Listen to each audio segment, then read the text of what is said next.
Vo svojich publikáciách vysvetľujem naliehavú potrebu zmeny paradigmy od reaktívnych zdravotníckych služieb k 3P medicíne. Prečo to zdôrazňujem? Podľa kvalifikovaných štatistík máme na celom svete už viac ako 500 miliardu diabetických pacientov. To je silná motivácia na zvrátenie tohto neželaného trendu. A to hovorím len o diabetikoch.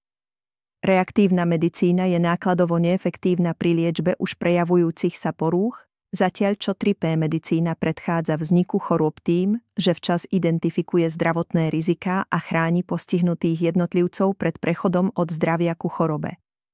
Ako odborníci by sme teda mali podporovať obyvateľstvo, pokiaľ ide o prístup k hodnoteniu zdravotných rizík, ktoré je kľúčové pre ochranu ich zdravia.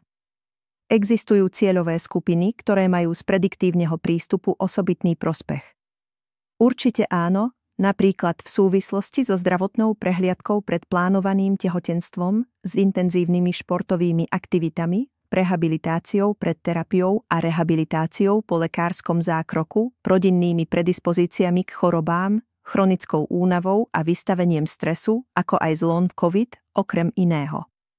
Z kontextuálneho hľadiska by k predikcii mali mať prístup lekársky špecialisti zaoberajúci sa systémovými poruchami, ako napríklad všeobecní lekári, špecialisti na stres a spánkovú medicínu, psychológovia, psychiatri, špecialisti na psychosomatickú medicínu, endokrinológovia, kardiológovia, napríklad na prevenciu náhlej zástavy srdca, neurológovia, napríklad na prevenciu mozgovej príhody, gynekológovia a urológovia, napríklad na prevenciu vzniku rakoviny prsníka a prostaty.